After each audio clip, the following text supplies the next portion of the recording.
The federal government's mid-year budget update is forecasting deeper deficits and a weaker economy. The update shows a deficit of just under $27 billion this financial year before it grows to nearly $47 billion the following financial year. Political reporter Jacob Grieber is at Parliament House in Canberra and joins us now. Hi, Jacob. So what have we learned from the Treasurer?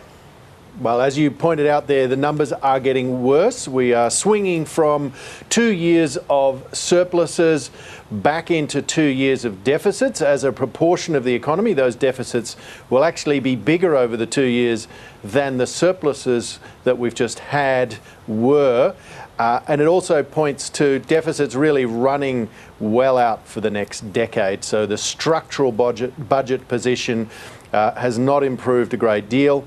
And what's driving that, of course, is an acceleration in spending, but also some of the revenue is not coming in as they might have expected in the past. This has to do with China. The volumes of iron ore that our biggest export partner is buying are down, and so some of the sort of easy froth that the budget was sustained by in the last few years is not there. That's not to say the Treasurer isn't getting more money from places like income taxes and some of the profits that you make in places like super.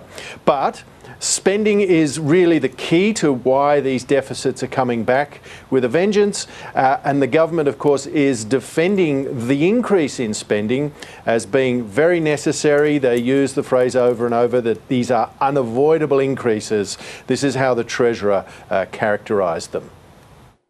A lot of this spending which is in the budget is pressure that no responsible government could deny. We're talking here about extra kids enrolled in early childhood education. We're talking here about indexation of the age pension. We're talking about strengthening Medicare. And so when our opponents say that there is too much spending here, that they should nominate which of this spending on Medicare or medicines or pensions do they think is inappropriate, because that is the main driver of this spending that we're seeing in the budget. And it would be madness, not just in fairness terms, but it would be madness in economic terms, given how little growth there is in the economy right now, to slash and burn in the budget. Jacob, does the update contain any sweeteners? This could be the final update before the next federal election. Ros, that's what makes this a rather unusual budget update, especially for this point in the political cycle. Normally, and as you say, most people think this is probably the last update. It certainly feels that way in terms of the way the government has essentially sort of put all of the sort of dirty linen, if you like, into these numbers, because they know if they do call an election before their next budget is scheduled at the end of March, they'll have to account for some of these numbers. So they don't want what everyone calls the PFO, the pre-election fiscal outlook, horrible technical term, but it's kind of the scorekeeper that gets released by Treasury just before the election. The government doesn't want that document to be very different to the one we're seeing today. So, Ros, no, there are no really big, what you would call election sweeteners in there.